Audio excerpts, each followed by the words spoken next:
अच्छा सुनो, सब्सक्राइब करते वक्त ना घंटी बजा देना ताकि जब मैं ऑनलाइन आऊँ तो तुम्हारे फोन की भी नमस्कार दोस्तों। इस समय की पहले बड़ी अपडेट हम आपके सामने रखेंगे। जी हाँ, आज रात तक की जो भी बड़ी अपडेट थे उस अपडेट को आपके सामने रखेंगे और जो भी लेटेस्ट आप लोग ने कमेंट कर रखा है सभी बच्चों के कमेंट का आंसर इस वीडियो में किया जाएगा। जी हाँ, काफ़ी ज़्यादा बच्चों के कमेंट का आंसर इस वीडियो में हम करेंगे। देख सकते हैं आप लोग के जो भी आज के कमेंट्स हैं सबको हम इस वीडियो में देखेंगे। तो काफ़ी बच्चे इस वीडियो को 10 नवंबर देर रात को देख रहे होंगे और कुछ बच्चे इस वीडियो को 11 नवंबर को देख रहे होंगे। ठीक है ना? तो चलिए एक एक करके आज के कमेंट्स का आंसर हम इस वीडियो में करेंगे। लेकिन अभी आप लोग को पता होगा जैसा कि डीएलएड 2023 बैच का फर्स्ट सेमेस्टर का रिजल्ट आया है। जी हाँ, अभी आप लोग का जब एडमिशन होगा डीएलएड 2024 बैच में तो आप लोग का अभी कुछ ही दिन के अंदर 6 महीने के अंदर फर्स्ट सेमेस्टर का एग्जाम होगा। तो देखिए, अगर आप लोग सच्चाई नहीं जानेंगे, ठीक से तरीका नहीं जानेंगे ना, तो आप लोग गलती करेंगे। हम एक बात और कहेंगे, आपकी किस्मत बहुत अच्छी है कि अभी आपका एडमिशन भी नहीं हुआ और आपके सामने डीएलएड का रिजल्ट आ चुका है। जी हाँ, डीएलएड प्रथम सेमेस्टर में 60% बच्चे उत्तीर्ण हुए। इसका मतलब अगर 100 बच्चे पेपर में सम्मिलित हुए थे तो 60 बच्चे पास हुए और 40 बच्चे क्या हुए, फेल हुए। इस तरह आप समझ सकते हैं। ठीक है, अगर आप यही संख्या 2 लाख में कर देंगे तो 2 लाख में 2 से ये संख्या आ जाएगी, लगभग 80,000 बच्चे फेल हो जाएंगे। तो आप लोग के टाइम में भी कुछ ऐसा ही रहेगा। तो देखिए, अगर आप तैयारी बेहतर रखेंगे तभी डीएलएड में पास हो सकते हैं, नहीं तो यहाँ पर बैक लगना लगभग क्लियर होती है।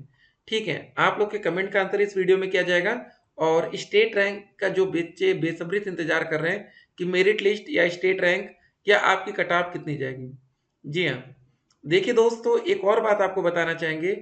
इस बार जब डीएलएड का रिजल्ट आया 2024 में, अभी हमने जो देखा, तो कुछ ऐसे कॉलेज थे जहाँ पर प्रैक्टिकल में काफ़ी नंबर कम दिया गया। कुछ बच्चे जातिवाद का नाम दे रहे थे, कुछ बच्चे अलग-अलग उसको नाम दिए। देखें, सर सभी सेमेस्टर के सभी विषय में पास होने पर भी चतुर्थ सेमेस्टर में फेल दिखा रहा है। ऐसा इसलिए हो सकता है, आप तो सभी विषय में पास होंगे लेकिन हो सकता है अगर आप फेल हैं तो आप वहाँ पर जाकर ग्रेड चेक करिएगा। कहीं अगर आपको डी दिख रहा है तो उसका मतलब आप उस सब्जेक्ट में फेल हैं। ठीक है, ऐसा कहाँ हो सकता है, कभी कभी प्रैक्टिकल में कॉलेज की लापरवाही के चलते आप फेल हो जाते हैं। 2 सब्जेक्ट में बैक लगा है तो क्या करना है फिर? कोई दिक्कत नहीं, 2 सब्जेक्ट में बैक लगा है कोई दिक्कत नहीं है, आप नेक्स्ट सेमेस्टर में जा सकते हैं। लेकिन अगर आपके 3 में बैक लगती तो सेमेस्टर बैक होता, फिर से आपको पूरे सेमेस्टर के सारे सब्जेक्ट के एग्जाम देने पड़ते हैं। सर डीएलएड में टोटल कितने नंबर का होता है? टोटल आपका दोस्तों डीएलएड 800 नंबर का हर एक सेमेस्टर होता है। सर डीएलएड बीटीसी एग्जाम देने जाऊंगा, जो क्वेश्चन मिलेगा उसको पर क्वेश्चन कितने पेज में लिखना होगा क्वालिफाई के लिए? ठीक है, तो देखिए कैसा कमेंट है। देखिए एक बात याद रखिए, जो हमारा डीएलएड का एग्जाम होता है 50 नंबर का होता है पेपर और एक 25 का होता है। देखिए जो लघु उत्तरीय क्वेश्चन आते हैं वो 2 नंबर के आते हैं, तो ज़्यादा नहीं लिखना रहता। देखिए आप ऐसे लिखिए ना, काम की बातें लिखिए। मेन गलती बच्चे क्या करते हैं, वो सारी बातें लिखते हैं जो उससे बिल्कुल रिलेटेड ही नहीं होता है। बनाकर लिखना चाहिए, लेकिन उसके लिए भी थोड़ा सा नकल में भी अकल और वैसे होशियारी में थोड़ी और होशियारी आपको करनी पड़ेगी। स्टेट रैंक कब आएगा सर, प्लीज रिप्लाई करिए। देखिए स्टेट रैंक अब ज्यादा समय लगेगा नहीं, क्योंकि जो मेन काम था पीएनपी को केस फाइल करने की परमिशन लेनी थी वो सरकार की तरफ से हमें मिल गई है। जब परमिशन मिल चुकी है तो अब जो समय लगेगा लगेगा, लेकिन उतना ज्यादा नहीं लगेगा। जो सबसे मेन दिक्कत थी वो दिक्कत खत्म है। सर अगर मेरा स्टेट रैंक 20,000 एक से लेकर 80,000 के बीच में आती है, अगर मैं 1 से 20,000 रैंक में काउंसलिंग करवाना चाहूँ तो क्या करवा सकती हूँ कि नहीं? प्लीज सर बताइए। बिल्कुल आप नहीं करवा सकते। अगर आपकी रैंक देखिए, अगर आपकी रैंक मान लीजिए 35,000 है, ठीक है, और मौका जब पहली राउंड की काउंसलिंग होगी तो वहां पर मौका मिलेगा रैंक 1 टू 20,000। तो आपकी जब रैंक ही नहीं है तो आप कैसे काउंसलिंग करा सकते हैं? ठीक है, अब दूसरी कंडीशन समझ लीजिए। अगर आपकी रैंक है मान लीजिए 15,000, ठीक है, और उस समय काउंसलिंग हो रही है 20,000 एक से लेके 80,000 में, तो ये 15,000 वाला बच्चा यहाँ पर काउंसलिंग करा सकता है क्योंकि इन बच्चों की रैंक आती है। ठीक है, तो ये आपको ध्यान देना है। जिन बच्चों की रैंक अच्छी है, एक से लेके 20,000 वाले बच्चे कभी भी काउंसलिंग करा सकते हैं। बाकी जिन बच्चों की रैंक ज़्यादा है वो हर वक्त उनको मौका नहीं मिलेगा। सर मेरा 228 से ओबीसी सरकारी कॉलेज मिल जाएगा। अब देखिए चांस आपका बनेगा सचिन जी, लेकिन कंपटीशन इतना ज़्यादा है ना इस समय। डाइट के लिए बच्चे मतलब बिल्कुल उतावले हैं, लेकिन अभी आप लोग को कुछ डाइट के रिजल्ट भी देखना है। देखिए अभी आप लोग एडमिशन लेने वाले हैं तो एक बार उस कॉलेज के बारे में पता कर लीजिएगा। ठीक है ना? तो ही एडमिशन लेना है। बैक पेपर का नहीं दिखा रहा है बिल्कुल, अब रिजल्ट आ चुका है। अब ध्यान से देखिए, रिजल्ट दिखेगा 216 है, ओबीसी से आपको प्राइवेट कॉलेज मिलेगा। अब तो पूरा विश्वास हो गया है काउंसलिंग 2025 में होगा। जी हाँ, देख सकते हैं बच्चों में गुस्सा, बिल्कुल ये बात एकदम क्लियर है, क्योंकि काउंसलिंग का तो हम नहीं कह सकते कब तक होगा, लेकिन जो आपकी क्लास स्टार्ट होनी थी 12 दिसंबर से, वो अब 2025 में जा सकती है। काउंसलिंग तो जल्दी होगी, 2025 में काउंसलिंग मतलब बहुत ही ज़्यादा लेट हो जाएगा। सर मेरा रिजल्ट निकाल दो, ठीक है कोई बात नहीं, आप हमें व्हाट्सएप पर मैसेज करिए, आपका रिजल्ट निकाला जाएगा। 12th लेवल पर एडमिशन नहीं होगा, बिल्कुल नहीं होगा, ठीक है, अब तो खत्म कहानी।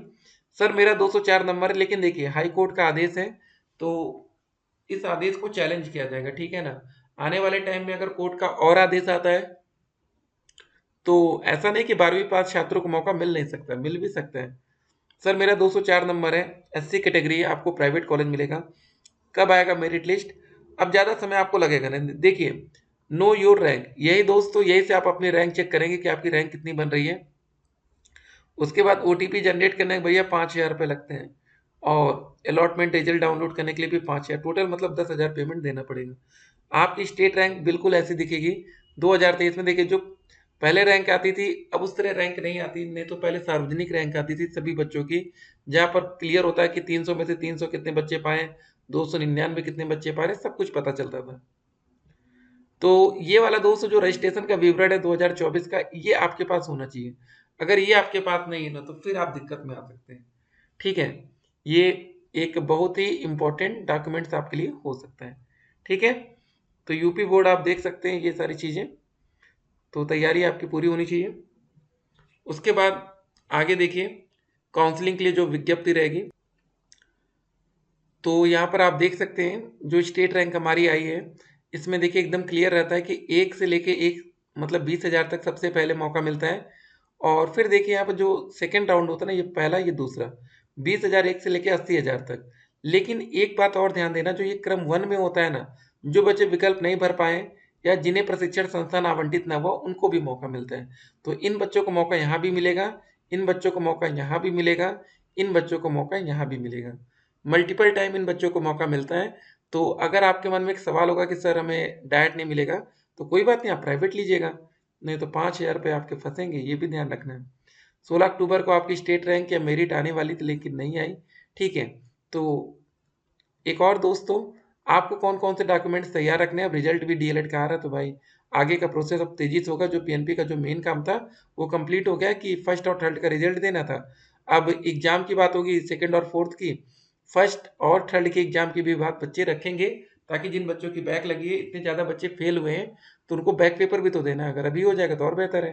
अलॉटमेंट लेटर दोस्तों ये 10,000 देने पर मिलेगा।